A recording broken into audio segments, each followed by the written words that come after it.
I'll have to blast out of here probably about 1 o'clock. Well, we'll be done with this. Don't you worry, none. I'm not worried.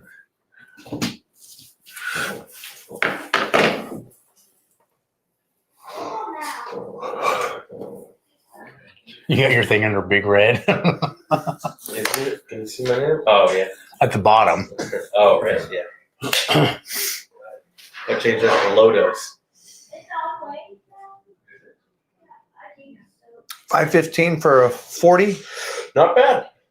Yep. squatted Monday. Yeah, and we squatted Monday. What are you doing? What's your breakdown? What's your training schedule? Mine? No, your Aunt Tilly. Yeah, you. Well, so we do max effort work on Saturday and Sunday. So max leg Saturday, max upper Sunday. What does that mean? That means that we pick an exercise and go as absolutely as hard as we can for the repetition range that we select. So if we pick a 5 rep max or a 3 rep max or Gotcha. whatever, and then we select what environment we're going to put ourselves in. So is it a straight bar, box squat, safety bar squat, deadlift of any variation, fat bar, bands, chains, whatever we decide, and then we go fucking ham on it.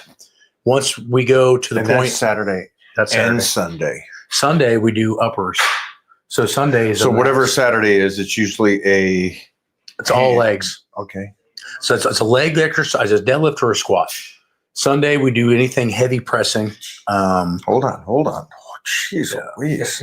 Yeah. Oh my gosh. So after you do this exercise, is there more exercise or are you done after that? So we do the warm up, which is usually the exercises are picked off of what we've seen in the last couple of weeks of technical breakdown.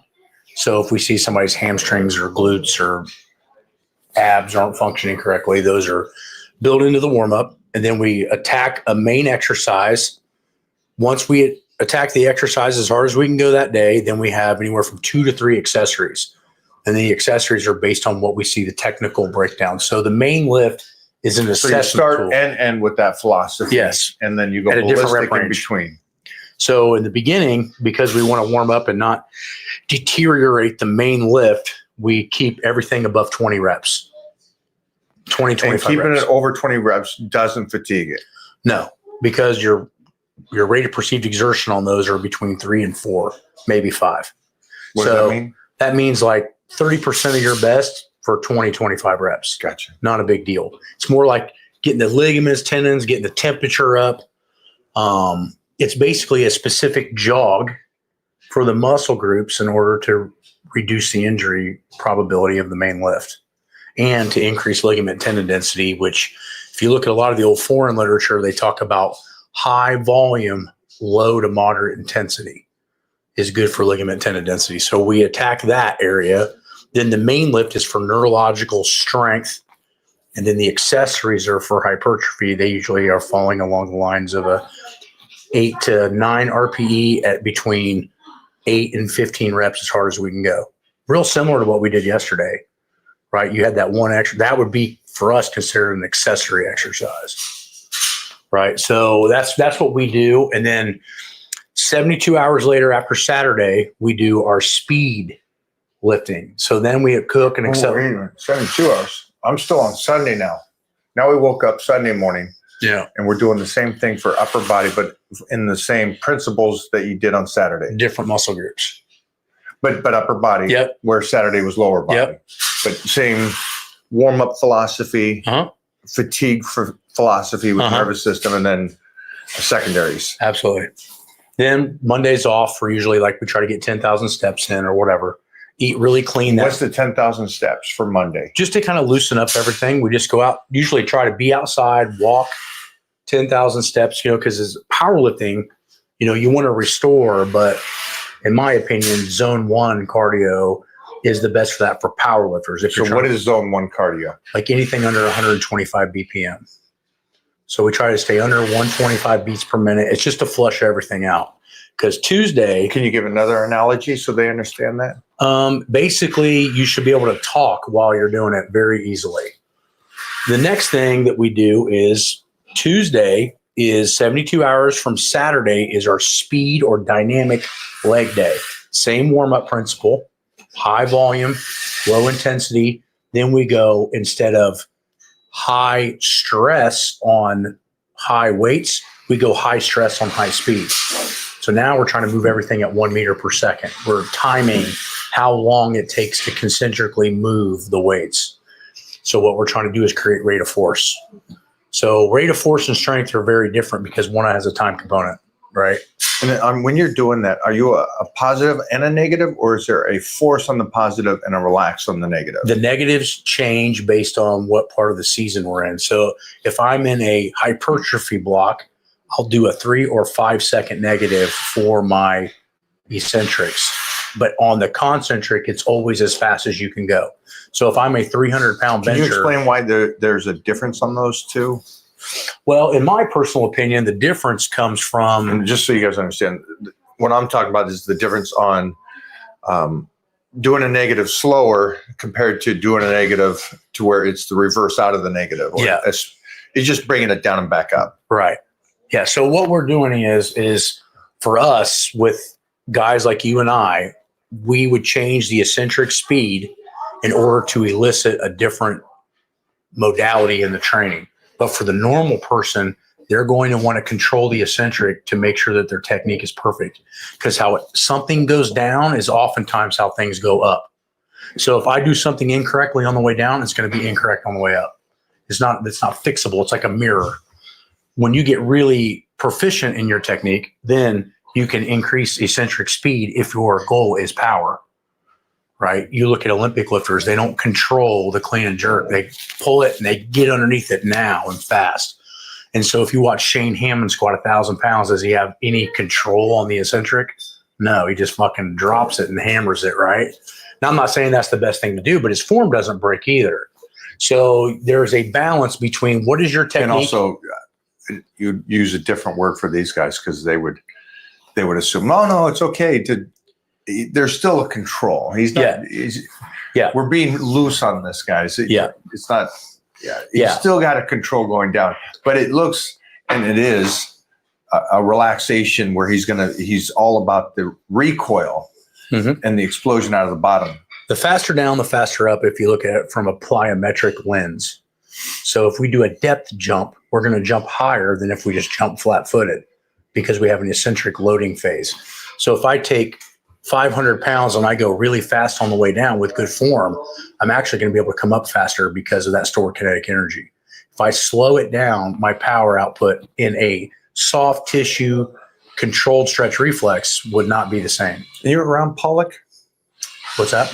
Pollock, the writer? Pollock? No, yeah. I don't have any idea who that is. Okay. But that's what we would do. And so we change the eccentrics based on what part of the season we're in and what our emphasis is. If it's on hypertrophy, we slow it down. If it's on power performance, we're getting close to contest, we speed it up. Because in a powerlifting meet, if I control the weight down slower than I need to be in a good form, I'm wasting energy on the way up. Right? Make sense? It does to me. Let me know if you guys are comprehending. No, it's okay. It's okay. Someone says elasticity. He's special. Yeah. Did somebody just ask about elasticity? You just mentioned the word elasticity. So elasticity, a lot of people think that strength is only about muscle.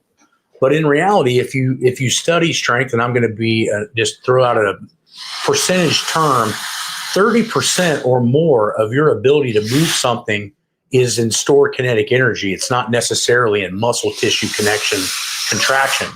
And learning how to use that 30% is massive if you want to be just strong. But if you're trying to be a bodybuilder or be bigger and stronger in the gym, you might want to try to counteract that stretch reflex as much as you possibly can. So watching like O'Hearn train today, everything he does is very controlled eccentrics. In my personal opinion, that forces the muscle tissue to do more work because it's negating stored kinetic energy. It's making the body take away the spring of the passive tissue. As a powerlifter, I don't personally care what my quads look like. I just want to stand up with 900 pounds. So there's a big difference in what you would do with timing.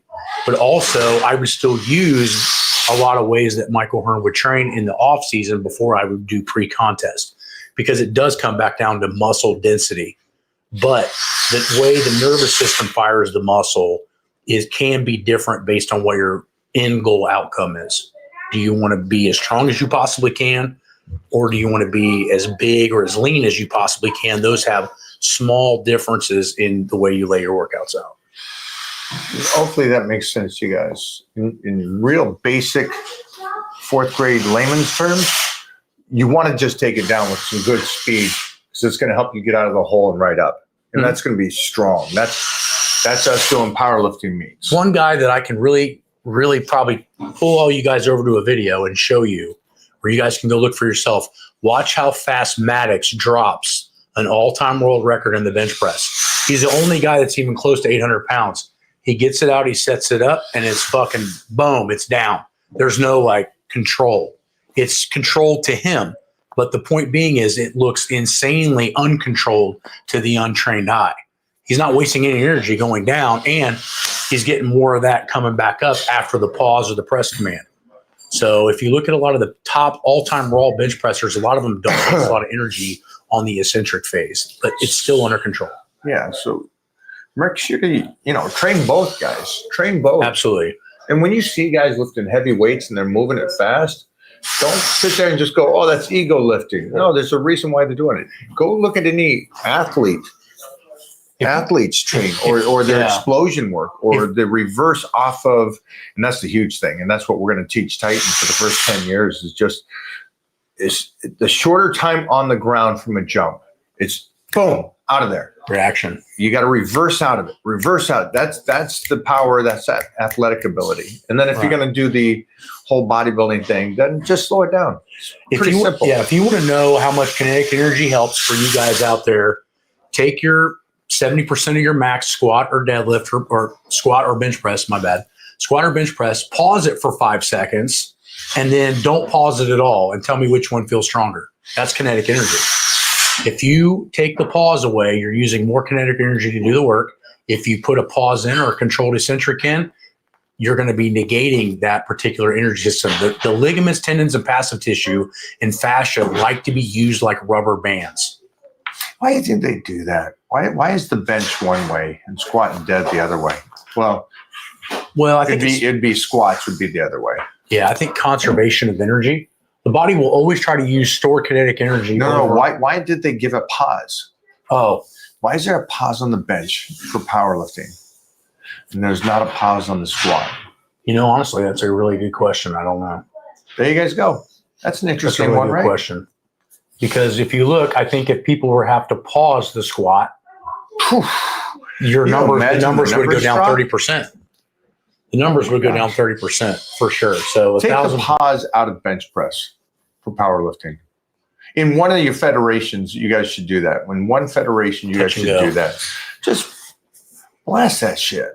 Let's see what we can get that bench up to. I think that the reason probably, if I had to look back, because we know a lot of a lot of the guys that initially created the powerlifting contests. The guy that has the museum down in Austin, Texas, he was a big strength guy. Heath Evans? Not Heath Evans, no. Back in the 60s, I'm trying to remember his name. Anyway, when you rebound out of a squat, that energy is absorbed by the hamstrings and the glutes.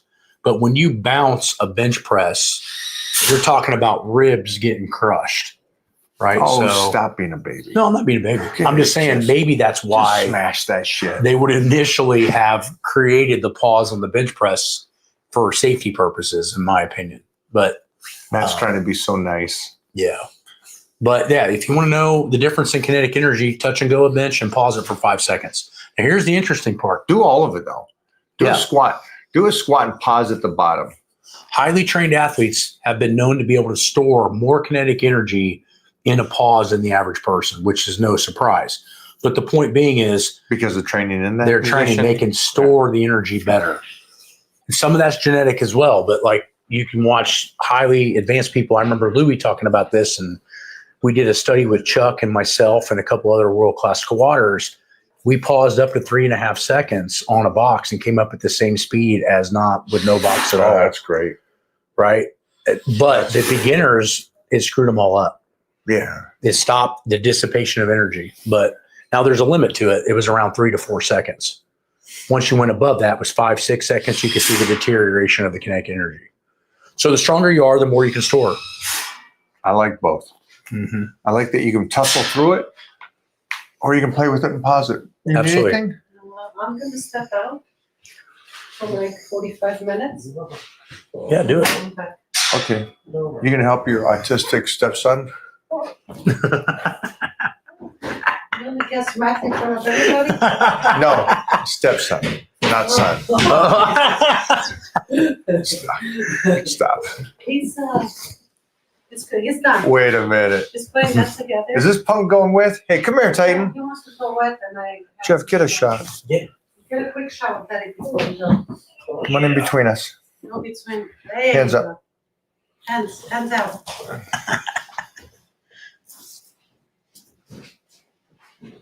There you go. Here, let me help you with the other one. Let me help you with it. All right, now go ahead. Now look at Jack. Man, and then right here, Titan. Yeah, That's what I'm talking about. that's mogging, guys. Yeah, that is That- right there. That's how you That's mog it. the camera. Hey, Yeah. hey, this way. Ooh. You give me a little smile. 6, 7. Six, seven. That's the cheat code for the 9/11 or 7/11. 45 minutes. But you bring up an interesting point.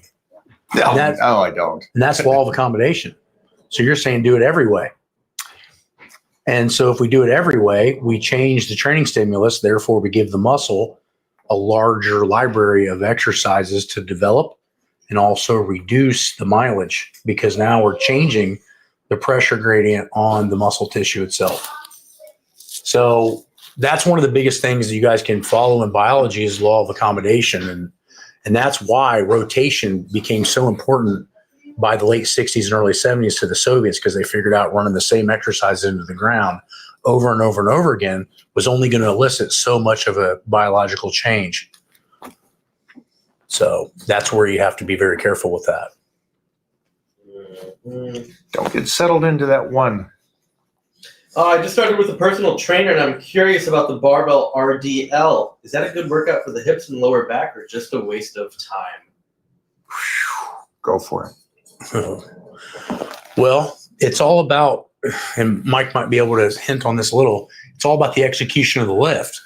Let's say they're doing it perfect. If they're doing it perfect, I think it's a great exercise. But would I start someone on an RDL? The answer, in my opinion, would be no, because it's in a compressive-based environment. And if you just started with a personal trainer, you're probably not doing, I'm not saying it's the trainer's fault. What I'm saying is that most people, when they hip hinge and bend down, they tend to absorb energy in their lumbar spine or thoracics. So if we can do this in a non-compressive state, i.e. 45-degree back extension, which mimics almost the same movement, a GHR back extension, or if we reverse it, a reverse hyper, you're going to get similar muscle activation with no spinal compression, and it gives you a little bit more leeway of doing things incorrectly until you gain control over those posterior muscles. Yeah, I'd have to agree. If you can flex pretty well going in, and like you said, you're just starting with a trainer, but if you can isolate and contract muscles, not just your bicep, then yeah, you're probably doing a pretty good job on it. And if you're not, then you're just straining yourself and you're really putting it all on your vertebrae and not your muscularity, skeleton and stuff, and just strengthen it.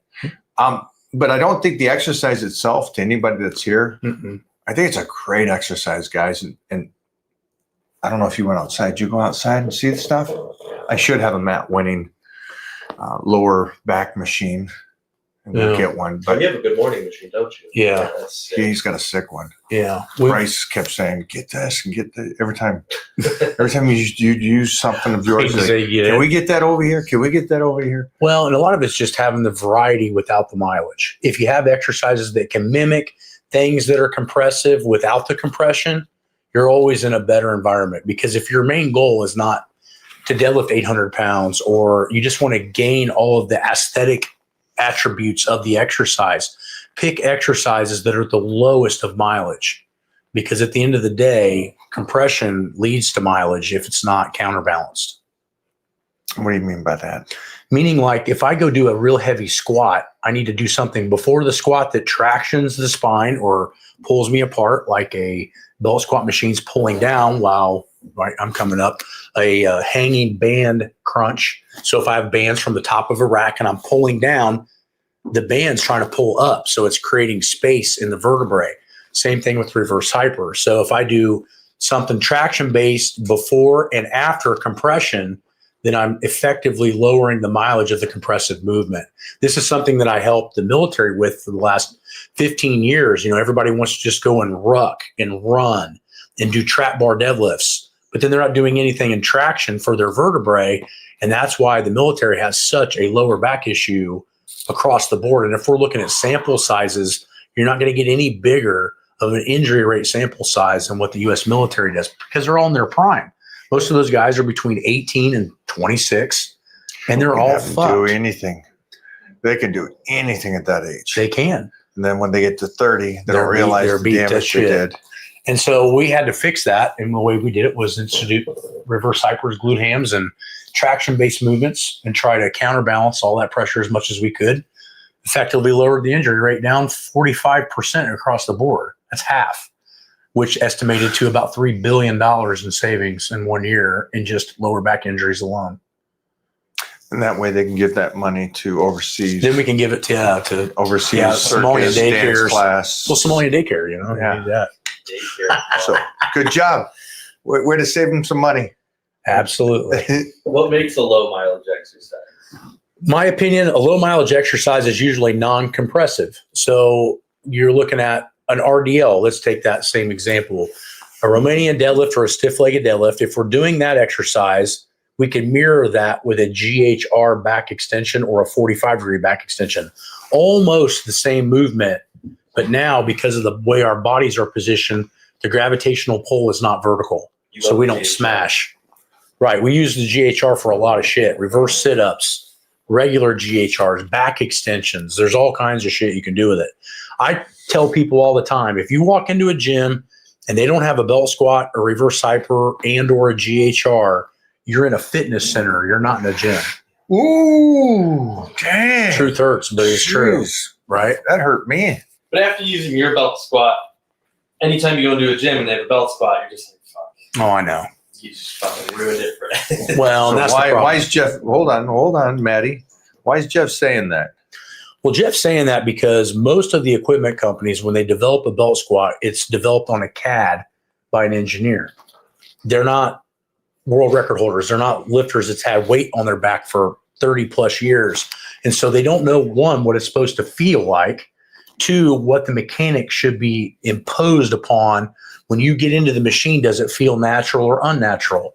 These are all these factors that are involved. Does it have a built-in spotter that any normal, my opinion, person with any kind of smarts would build? Why would you build a machine? So like if we look at all the other belt squat machines, what's the other machines that you can set a pin on and get out of it if you get pinned? None other than mine. And why would I do that? Because I've been pinned in mine before, and I wish to hell I had a way to get out of it. We're still talking about the machine guys. Right? So yeah, not that kind of pin. So the point being is that you have to go through a lot of research and development. You have to go through a lot of cutting and re-welding, and then you have to go through a lot of training on the machine to get it perfect. And it took me 3 or 4 years of beating that machine to a pulp to figure out which way it was supposed to bend and which way it was supposed to go, with no regard to the cost of the materials, right? And so that's where the difference lies in drawing something on a CAD machine versus actually welding it up and putting it through the trenches and trying to make it break under real conditions. So in layman's terms, if you do go in and there's just a, I don't know, pin shark or shark, whatever. Pit shark? Pit shark or whatever. Pit shark, squat If there's a belt squat in there, please don't sit there and go, hey, I did 600 pounds on it. So low mileage exercise is something that has high muscular effect with low joint mileage. I think that's a very simplistic definition of that. That's how Joe Gold made all the original machines at Gold's. Mm-hmm. Just did them all by himself. So Yep. get on that. Feel it. Yep. Cut it apart, do it again until it's right. So it's right. What do you think about heavy hip thrusts in your training? A few years ago, his strength coach actually increased his players' max. Well, I'm going to tell you why that happened.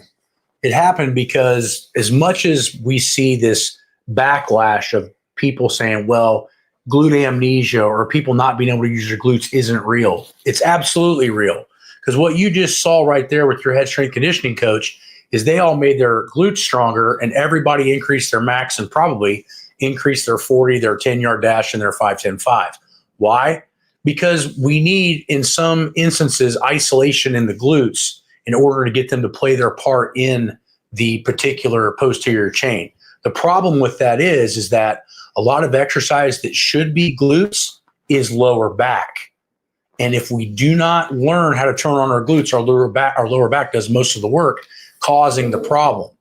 And so what I find is that the glute bridge is and can be, for some people, a great way to minimize lower back effectiveness on a posterior chain exercise to focus directly on the glutes. I mean, Brent Contreras has talked about this for years, and he's probably the foremost expert in the glute bridge. But my point being is, in a lot of cases, it is needed today with 85% of the workforce being seated and desk and computer jobs.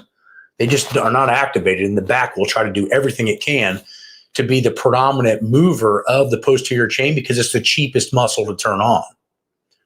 Glutes require lots of calories. It's like a high-performance engine, right? So what do you think on that, Mikey? I think flexing and understanding how to contract muscles is so lost art. It's just a lost art. I agree. Obviously, if you strengthen something, your speed goes up and your athletic ability. But I wish people would understand how to contract things without the exercises. Mm-hmm. And I think so I'm just going back to the root of it. Before they go into the gym, it's like, can you contract your hamstrings and glutes? Can you pose them? Can you flex your right leg? And then can you pose your left leg? Because then the gym becomes this amazing utility of equipment. And now you can do the hip thrust, or you could do the squat, or you can do the sumo deadlift, or you can do the leg curls and get a high contraction or a low contraction through the hamstring. Mm-hmm. So, yeah, absolutely. That was a good one. Big Johnny, what up? What's up, little guys? Tips for recovery after heavy deadlifts. My nervous system feels fried 2 to 3 days after. So the deadlift is going to be more detrimental to the nervous system than any other lift, and I'll tell you why. It involves the hands. And when you involve the hands at maximal effort, the hands have the most neurological connection to the brain. And so now there's a flip side to that. Then why wouldn't you use straps? Well, your limitation is your hand strength. A lot of times if your hands give out, the rest of your body gives out. So for people that have lower back issues, you want to stay away from straps at all costs, because when your hands get weak, it's usually a telltale sign your deadlift, your lower back is not ready to be doing what you're doing either. That's just been my opinion over the last 30 years. But how do you keep your nervous system from feeling fried? You learn to get your deadlift strong, and this is going to sound completely crazy. You learn to get your deadlift strong without deadlifting heavy as much. I learned this from Andy Bolton many years ago. The first man to deadlift over 1,000 pounds, he never pulled more than over 750 in training. Very, very rarely. But what he worked on was bar speed with 750. So if he knew he could move 750 at guesstimation 1 meter per second, he knew his deadlift was at 1,000. So it's a way to measure your performance based on not just how much weight's on the bar, but also the amount of force that you can put into the bar under a time constraint. So maybe think about that and start working on bar speed for deadlifts versus straining your ass off. I'm also a huge proponent as a powerlifter that I never really deadlifted more than doubles. I think the compression is just not worth the risk or the mileage. So I pulled a lot of singles to deadlift 800 pounds, and I did it under high bar speed, not always heavy weights. it's great. That's a wild explanation for the hands. Yeah. I read a couple papers on that when I was in school, and they talked about the hand fatigue and how it mimics what the lower back's prepared to actually do. Mm-hmm. So if you mask that with straps, you're actually putting the pressure all on your lower back. Mm-hmm. So people are like, well, why would I have my hands limit what my back can do? Because your hands will probably heal. You're probably going to hurt your back. And that's going to take weeks, if not months, to feel better. So I find that your hands are usually your good governor to pay attention to and listen to. But I like that study because it's a metaphor for other body parts. Mm-hmm. There's so many other things that you can correlate the two aspects. yeah. Should I do this? Well, it's I love. Well, you know what else is correlated with grip strength? Rotator cuff injuries. Keep going. So if your hand's super strong, usually your rotator cuffs are less likely to get hurt. That's another big reason why you don't want to use straps. I don't ever see you using them, right? I haven't used them since the 60s. So, yeah, there you go. Couple more. Yeah. Then he's got to get out of here. Yeah. Mike, how do you adjust your training when you're on a shred, if at all? Oh, I definitely do. It's usually on the shred, I'm in my most powerful positions when I'm shredding. That way you don't see my weight. My use of weight doesn't change much, but what you're not paying attention to is the little details when it's off season. So the pauses on the off season, or the unique positioning of a weak position when I'm off season and have the calories compared to when I am dieted down.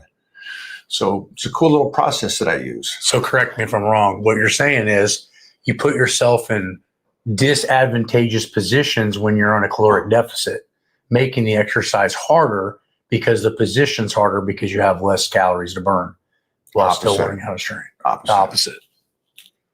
Yeah. Opposite. So like today was an odd position, but I have enough calories that I can do compared to if I was completely in a deficit and slicing. Got it. I would have been probably barefoot, no shoes, no elevated heels, probably moving through the exercise instead of pausing. So you make yourself more biomechanically efficient when you have less calories. That's something that is very interesting that Mike really brought to my attention in the last couple of days. We've been out here shooting, hanging out, and talking behind the scenes, is how he adjusts his training for those particular scenarios. Where I'm always looking for the most efficient biomechanical position, I do that in the off season where I'll put myself in bad spots like super narrow, elevated heels, etc. And Mike almost does it the opposite direction, which is interesting. And you said you usually go into it when you're really strong, which flips the script about what everyone hears and what they've been told. They always go, okay, yeah, it's time to diet. Okay, cool. Now we're going to do 15s. We're going to do 20s. We're only going to do half the stack instead of the full stack. Where the weight doesn't change much for me. Yeah. And then their body weight changes because they've lost all their muscle and they haven't held on to anything. Yeah. And that's one of those things, guys. When you guys start dieting, you only need one change to change the body for a particular. So hypothetically, it's interesting. Like, I'll take a bench press, for example. People go from bench press, tucked, nice down low, and push it. And then they'll go to an incline, which is already a one change. Mm-hmm. But then they'll do a double or triple change to where now instead of the tucked elbows, they go elbows out. Well, then they also take the bar up high. So you just did 3 folds. Mm-hmm. So stay with me, guys. You just did 3 changes on one exercise. When you can keep the same form, it's already moving in a different position because it's an incline. So you went from this to this. Absolutely. And so I work off of the least amount of changes instead of changing something 3-fold. And so the same thing goes with dieting. If I diet, it's the least amount of change. Instead of, okay, I'm going to diet. I'm going to add in cardio. I'm going to drop my weights. I'm going to go more reps. I'm going to get twice as many workouts in. I'm going to do walks in between my 2 workouts. Holy shit. Yeah. All you had to do was change your diet a little. And now your body's going to change. Stop going from 1 to 100. Yeah. You want to tweak something instead of completely throw it away and start over something else. That's the What did you do today to both of their squats? You didn't say, okay, now we're going to change the bar position. We're going to change, and then you're going to change and then change. You do this. Yeah, with Jeff and them squats, it was 1 to 2 Qs, very small. And then Jeff, you hit a one more rep max PR, Right. with a pretty nasty weight. Jeff got 135 today, guys. It was for 2 instead of 1. It was 140. It was the heavier bar. We're so proud of him. He's really coming out of his shell. Isn't it amazing? You were there to watch it. I know. It's unbelievable. It's like the little special kid, you know, he stopped eating checkers. Good job, Jeff. Jeffrey, or as Mark Bell says, VGR. yeah, that's right. We'll explain that later, guys. Yeah. One more. Give me a banger for this guy. One more banger. Chat. Where's the banger at? We got the deadlift one about recovery, right? Yeah. We answered that. We got the diet.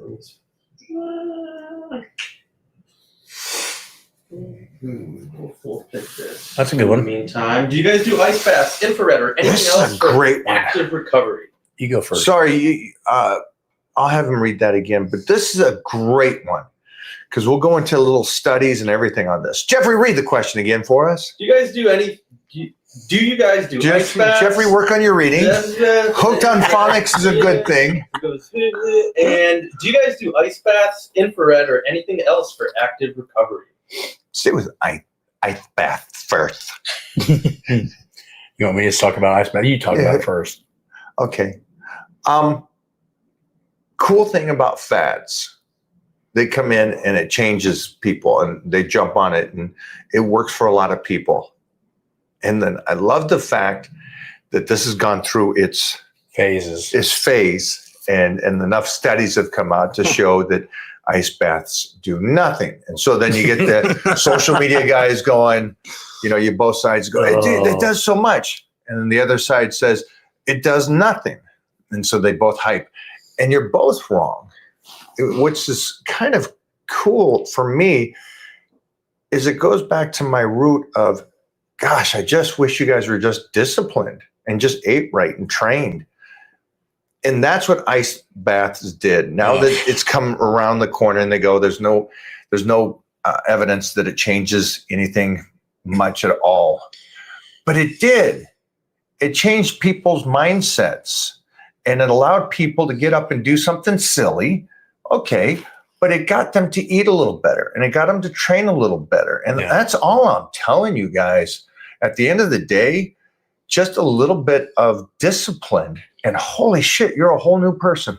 Dude, that is the same damn talk I have had the last 4 years. Ice baths have been popular at my fire departments. They see all this shit on social media and then they go and do it. And then when they get out, they go smash a fucking pizza or eat a box of donuts. We actually just had a fire department do an entire cancer screening. And then the next day, the community brought in at least 50 pounds of junk food onto their table. That's what's causing the cancer. Now let's get back to the ice baths. You do not want to utilize ice baths unless you are in my field, a strength peaking phase. I have a couple of translated Soviet Russian textbooks. Let me tell you where this ice bath shit came from. In the 60s, they had the right under master of sport Olympic lifters, the guys that were almost good enough for the Olympics, but not quite. So we're talking 500-pound clean and jerk guys. They're good enough to like win nationals and shit, but they're not going to win gold medals. And they would have all these different experiences with these guys because they were slightly more expendable than Vasily Alexiev and Riegert and all the other badasses, right? And so what they did is that as punishment, they would, if they missed a lift, they had to go out in Moscow and jump in the fucking snow in the training grounds. And then they would come back in as a punishment. Well, they started noticing that there were growth hormone spikes high with the guys doing the jumps in the ice. Then they found out that over the course of about 2 weeks of doing it, ab missed lifts, they got accustomed to jumping in the ice and it no longer created a training effect anymore. So what we found is that you want to use it in peaking phases. So when I would get ready to do, and I had known about this for 30 years, when we would get 2 weeks out from a meet, we would do two 5-minute ice baths to up the GH and restore from extreme.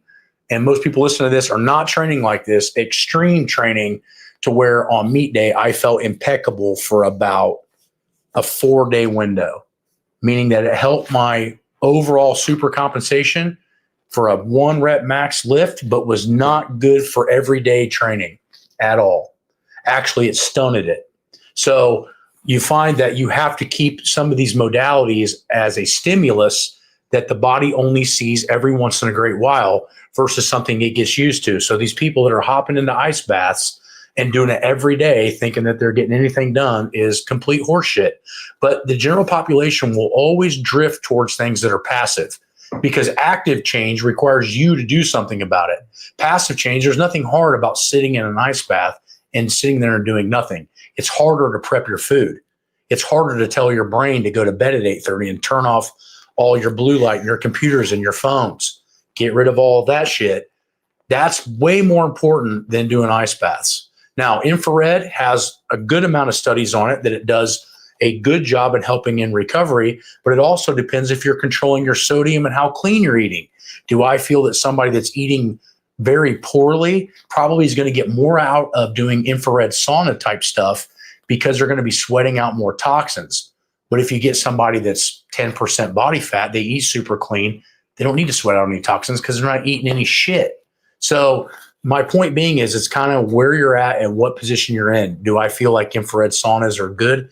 Yes, but you can overuse them, because if you're trying to train real hard, and like Michael tell you, getting super lean, you got to be real careful getting rid of water weight, because that's when you start tearing shit off the bone, right? And so you got to be real careful with being dehydrated in training. That's where things change, I think. I like doing this with you. There's just they can give something like, hey, ice baths. And a lot of people, without a life experience will go, oh yeah, it's good. It'll bring down inflammation. There's a whole avalanche of information that somebody that's traveled through this. Well, and then you got to balance the evidence with the experience and education. It's really easy to put out a study, but unless you've been heavily schooled in how to take a study and pick it apart, just because it's been studied doesn't mean it's right or wrong. We've never talked about these kind of aspects, these here, but the similarities are both beliefs on this. Is, like I tell, and you see the videos, I talk about the sauna. I only use the sauna right before peak shows, movies, that last moment, because again, the body adapts to it. Red light therapy, it's great. There's moments for it. Ice bath, in no world. I grew up in Washington, will I get in an ice bath? But hell, it's great for you guys. It'll get you disciplined. But again, what he said, discipline. If you're trying to use ice baths to reduce joint inflammation, i.e. your elbows or your knees or your ankles, I'm more for that than I am anything about muscle recovery. I think that pulling out inflammation due to cold water temperatures is not necessarily a bad idea if you're starting in the stages of getting some arthritic issues or anything like that. But in reality, you could probably do that with an ice pack instead of spending $2,000 on an ice bath, right? So be careful with it. I think don't overuse it. Use it in times that, you have maybe peaking phases. But yeah, the ice baths are just a crock of shit, in my opinion. And with that being said, enjoy. Enjoy. If it gets you disciplined, great. If anybody on here doesn't want to do it, I don't want to do it. I hate my nuts getting that small. So it's like, it's already small enough from all the trend. Yeah, it's already small enough. 40 years of trend, guys. I don't need my nuts smaller. But this is a great question. And there's going to be, I'm sorry about that, there's going to be a longer answer from him and I, just because we've lived through the trenches and we know the studies. And we also know that he said it is tougher to prep your meals than everything you just asked there. Mm-hmm. It's so much tougher to prep the meals. Mm-hmm. So then as your biggest fan, I can hear him just walk in right now. Bryce Gata is here, ladies and gentlemen. Bryce, I don't know if he tags you on everything right now, but the guy that just walked in, early 50s, trains 3 days a week, consistent on diet, consistent on his 3 days a week. And he's over a 5 squat, 5 dead, and over a 3 bench. He's strong. And he's not a fitness guy. He's an agent. I remember when you first started training him. Yeah. They hate this image online. They hate this. Can't believe it. Guy on the left, 10 years ago, what he looks like now. I seen both. 40 compared to 50. Look at him at 50. I saw him in shape. person both times. And that's a guy that just does the one thing that most won't do. Prep. He'll prep. He doesn't do the ice bath or red light therapy or the sauna. Yeah.